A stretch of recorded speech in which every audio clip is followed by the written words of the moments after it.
guys, welcome to today's session. This is Shweta Roy, your English master teacher at Vedantu, and today we are going to have a second session on Nelson Mandela's Long Walk to Freedom, and that is from your NCERT Class 10. In the first session, we already had a detailed analysis of the entire chapter, which contained citations from the speech of the famous personality Nelson Mandela, who was the first black head of the nation South Africa. So now in today's session, we are going to discuss the main important questions that can come from this chapter, which is a wonderful chapter and a great inspiration. And yes, I did ask you in the previous session about your views regarding freedom. So I got a lot of comments on that, and thank you, my lovely students, for all your wonderful comments about freedom, what you think about freedom, like the freedom to speak and etc. Many answers came up. So really great answers. All of you have written very well. Thank you, and keep posting your comments in the same manner. It was a really great read. So again, reminding you about the micro courses which you are going to get at flat ₹1. You just need to click on this link and get your micro courses and boost your exams this season. So there are 2000 plus topic wise courses which you can buy and just at flat ₹1. That is from grade 6 to 12, CBSE, ICSE, and also for competitive exams like JEE and NEET. So with that, we move on to our most important question answers and most important topics that can be asked from your chapter, a long walk to freedom. And of course, do not forget to get yourself registered for the VSAT exam. This is just for you guys. You can win a short scholarship. So please do get yourself registered in VSAT. And with that, let us have some important discussions. Now, the first question that is very important and a very simple one: where did the ceremonies take place? So, the ceremonies took place in the campus of the Union Building of Pretoria, and that was attended by many dignitaries and leaders from many nations. So, the ceremony of which ceremony is the author talking about here? The ceremony where Nelson Mandela was going to take his oath as the first black president of South Africa. So next question, how 10th May is an autumn day in South Africa, which I already discussed when I was explaining this lesson, that South Africa falls in southern hemisphere and therefore it is an autumn over there. Okay. So 10th May therefore is autumn because they have completely opposite seasons from the northern hemisphere. So that is the reason is geographical. Falling in southern hemisphere, May falls in the autumn season. And then at the beginning of his speech, Mandela mentions an extraordinary human disaster. What does he mean by this, and what is the glorious human achievement he speaks of at the end? By an extraordinary human disaster, Mandela means to state the practice of apartheid in South Africa. Of course, that was a human disaster because it consisted of one race bullying or dominating the other, and the other was treated as the dominated one, subjugated one, right? So that was really a disaster. So stripping off one from his basic rights of freedom, basic rights of living as a human being is something very disastrous. During this, there was a racial segregation, which I already mentioned, based on the skin color. The blacks were denied all their basic rights and they were treated as animals, not more than animals. They were treated as subhumans. And Mandela himself spent many years in the famous in the infamous Robben Island as a prisoner, where he was beaten. He was treated very, cruelly. He was beaten up mercilessly. And what does he consider as? So that was a human disaster. because the human beings had been robbed of their humanity. And why was it a glorious human achievement? Because a black person over there who had so long suffered under white domination, who were brutally tortured by the whites, now a leader from the black became the president of the nation. And now they had established a democratic nation. So that was a really great achievement, and that is called as a glorious achievement. What does Mandela thank the international leaders for? So first of all, as I would like to remind you that since apartheid was being practiced in South Africa, so South African nation was completely, alienated by the other international leaders, and the rest of the countries, they severed their ties, with this African nation because of the practice of apartheid. So now, after so long, Mandela felt privileged to welcome these international leaders who had severed their relationships completely from South African nation because of the apartheid being practiced. And now they came, and so he was privileged to welcome the international leaders at the swearing ceremony, because the South Africans were so long considered as outlaws. And now they were given the respect by the international dignitaries. So therefore, he thanks all of them for having come to witness this historical ceremony, which was really historical for the South African people. This was a gesture of international recognition to a newly born free democratic nation, and it could be considered as a common victory for peace, justice, and human dignity. Next, what ideals does Mandela set for the future of South Africa? So now that they have, after a long struggle, they have finally gained freedom. Now, what are the ideals he puts forward? So Nelson Mandela sets the ideals of liberating the people from the bondage of poverty, deprivation, and suffering. He also sets the ideal for a society where there would be no discrimination on the basis of caste, creed, gender, religion, or race. Next is, what did the military generals do? How did their attitude change, and why? The highest military generals of South African Defence Force saluted Mandela and pledged their loyalty, which was of great significance, as during apartheid era they would have arrested him. So, first of all, initially when it was in the apartheid, apartheid was practiced, so during the apartheid era, the military generals, they arrested Mandela and they tortured him brutally. These very military generals now saluted that very person. So that was a great change. And the change in the attitude because of the struggle and sacrifices put forth by many of the heroes of South Africa. And this struggle not only ensured the freedom of a struggling nation which is struggling with apartheid, but also brought a change in the mindset of many people. And Mandela believed that so long they were taught to hate the blacks, hate one race based on the color of their skin. But now they are loving these, they are showing their respect. Why? Because Mandela believes that love comes more naturally, right? So people are more naturally inclined towards love. Love is a feeling which is more, which is a natural outcome. So it can, spread more easily than hate. Hate is artificially taught.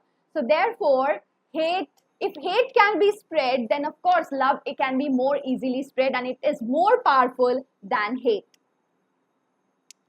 Why were the two national anthems sung? This is another very important question which I discussed while I was also explaining, because the two national anthems were sung, one for the whites and one for the blacks, which symbolized equality of the blacks and the whites. So now South African nation has become such a nation where there would be no domination of one race by the other. And the singing of the two national anthems symbolize what? Symbolize the equality that has come now in the African society.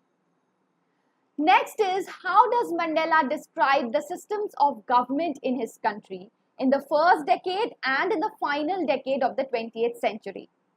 In the first decade, he talks about the racial discrimination, wherein the whites, they dominated the blacks, and they created the basis of one of the harshest and most inhuman societies of the world. So that was the first decade. And how did it change? How did these national leaders brought in the change in the final decade of the 20th century? So the previous system was completely overturned and replaced by a system that recognized the rights and freedom of all people regardless of the color of their skin. So that is how the entire countries, the nation's face changed with the coming of the blacks, with the establishment of democracy, right? So what does courage mean to Mandela? Another very important question. As I explained it in the other session with, I think, an example of that advertisement of Mountain Dew, right? If you remember. So, yes. So he believes that courage doesn't mean the absence of fear, but a victory over it. So everyone has some, fear in him. That is very natural. But what is important is there is no person who is absolutely fearless, okay? Yes, but people don't show that fear. That is a different issue. But of course, human beings, not only human beings, every living creature has some fear in him. But who are brave? Brave are the men who become fearless by conquering their fear. So the conquering of the fear is more important. And that is what courage is. What does Mandela think is, which does Mandela think is natural, to love or hate? So as discussed, Mandela thought that love comes more naturally to human heart. Love is a feeling more naturally associated, and hate, according to him, is artificially inculcated and hammered upon by people. Then he talks about the twin obligation. What are the twin obligation? The twin obligation of the duty towards one's parents, family, wife, children, and the second is the larger duty, that is towards the society and then his country. What did being free mean to Mandela as a boy and a student mean?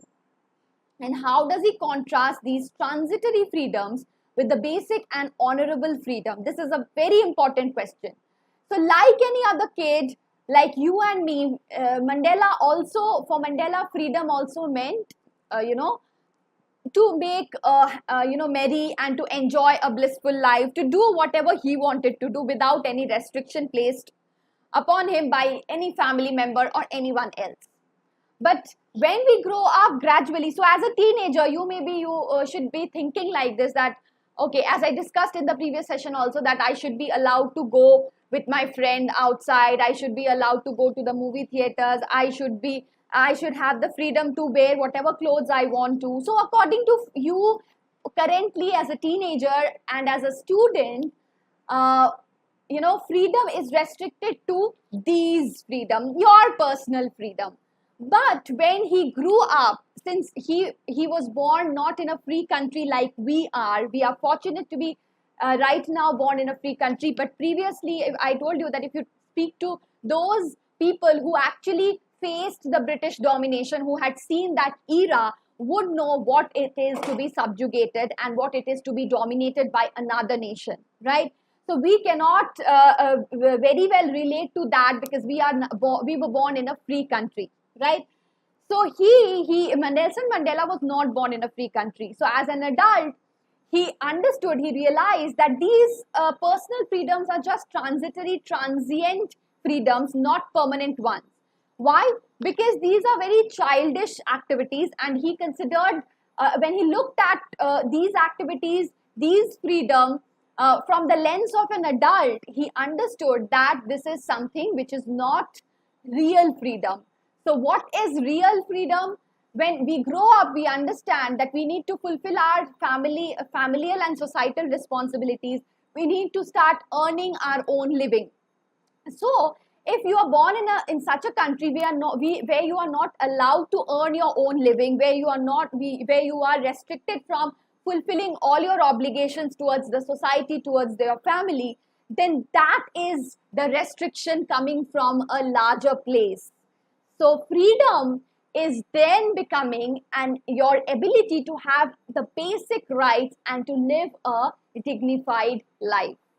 So according to Nelson Mandela, as an adult, freedom meant to be able to have all the rights and privileges of being a human being, all the human rights they should have, and all the privileges that were enjoyed by the whites and that were deprived or striped off or robbed off from the blacks.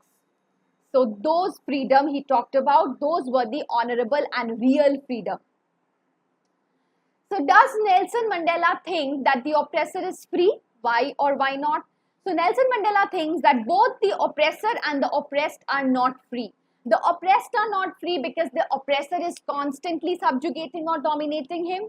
Even the oppressor who are dominating, even they are not free. Why? Because they are within the boundaries of prejudices and narrow-mindedness. So both of them are robbed off from their humanity and from the peace. Even the oppressor, when somebody, suppose I am oppressing someone, I am the oppressor. So every time I have to think of new techniques of oppressing the other people. So even then I am not having the mental peace. I cannot rest peacefully.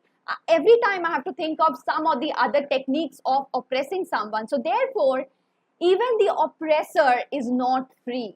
He is also enchained within the bars of narrow-mindedness, within the bars of prejudices. Why such a large number of international leaders attend? Why did such a large number of international leaders attend the inauguration, and what did it signify the triumph of? So, to be a part of the inauguration, international leaders showed a gesture of solidarity from international community to the idea of end of apartheid, and it was the significance of the victory of good over evil and triumph of a tolerant society without any discrimination. Next is, what does Mandela mean when he says he is simply some of all those African patriots who had gone before him? So in his speech, he says that I regret that I cannot thank the people personally who actually contributed to the well-being of the nation, who laid their lives, who sacrificed their lives for seeing today's day, but they are not able to see it, they are not able to witness it. So I regret because I cannot thank them personally.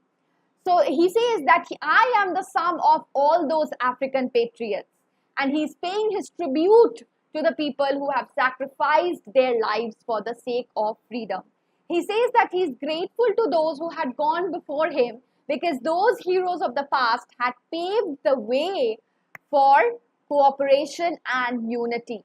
Therefore, he could try to come to power to bring unity. So therefore, because of their support, he actually came to power and he brought equality in the society. So he couldn't have done this alone without their support. So that is why he's paying tribute to all these people. Now, would you agree that the depths of oppression create heights of character? How does Nelson Mandela illustrate this? Can you add your own examples to the argument? So this is very important. Depths of oppression creates heights of character. So definitely, Nelson Mandela illustrates this by giving examples of great heroes of South Africa like Oliver Tambo, Walter Sisulu, and others who were inspired to sacrifice their lives in the long freedom struggle. With this, I remember one of you commented in the comment section asking me that why does he use plural in the proper noun? Is he not violating grammar rules?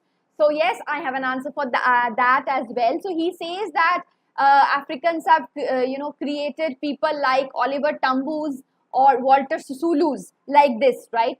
So by that he actually means that these there are many such people.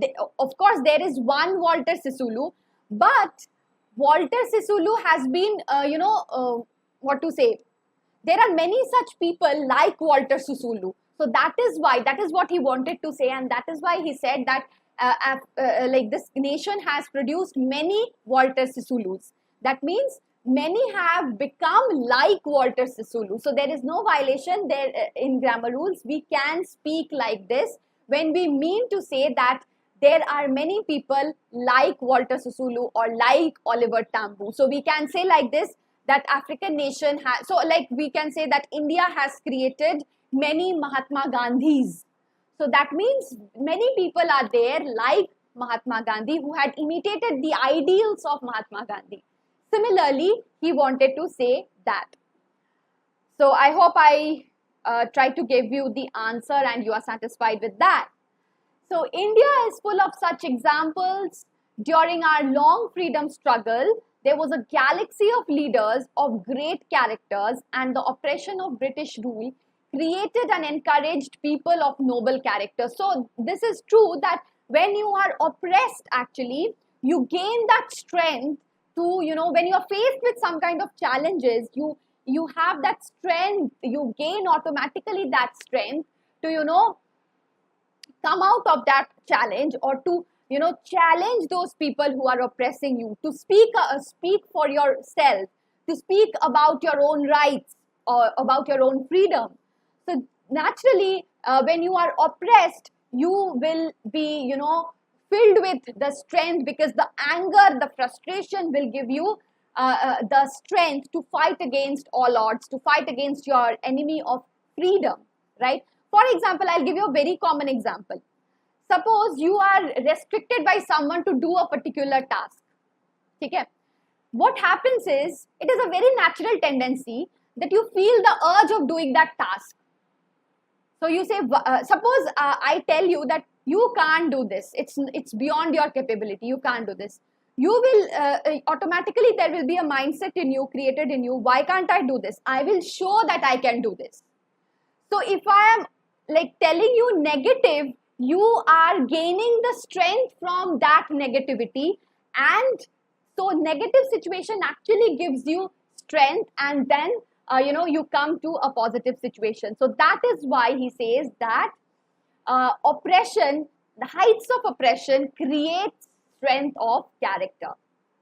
So we can face, like we have Mahatma Gandhi, Lala Lajpat Rai, Jawaharlal Nehru, so many freedom fighters, Bhagat Singh. So they were oppressed they were dominated by the foreign, British rule. They were tortured. So, but that did not break them. Rather, they created, brave personalities who fought for their freedom, who fought for India gaining freedom, right? So that speaks a lot about the saying that heights of oppression creates depth of character. How did Mandela's understanding of freedom change with age and experience? This is also a very important question. So as I discussed that initially, according to him, freedom meant just boyhood freedom. As a young boy, he thought that he was born free, because all babies, they are born free. They do not understand the complicated system which is lying beyond them. He obeyed his father. When we are young, we tend to obey our parents. We think that, okay, that is our duty. So whatever we are told, we do it. We abide by our customs of the tribe, and he was free in every possible manner.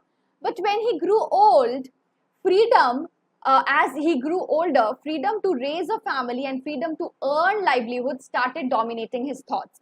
So he was not allowed to have, these Africans, they were not given any position in the society. They were not allowed to earn their own freedom. They were tortured. So thus he realized gradually that he was selfish during boyhood, because he was concerned about his own freedom.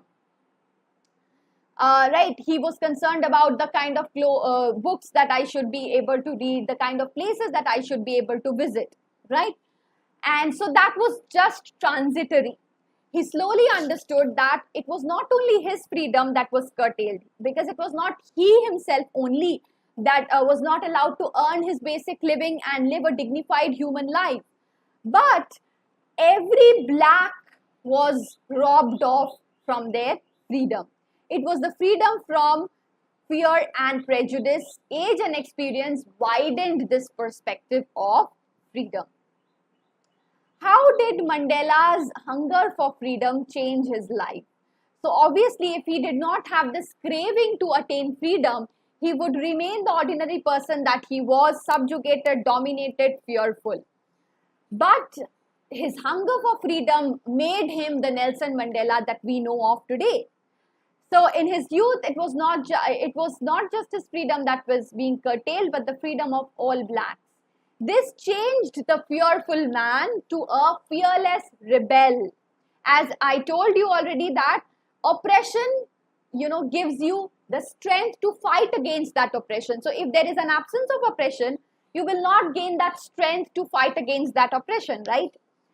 So negativity actually gives you the strength to be in a positive situation, to fight against that negativity, to be in a positive situation, to be successful.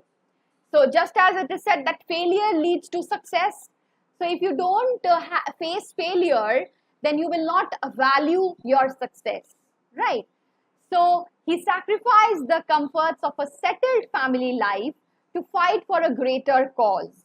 He joined the African National Congress that changed him from a frightened young man to a bold one who fought against racial prejudice.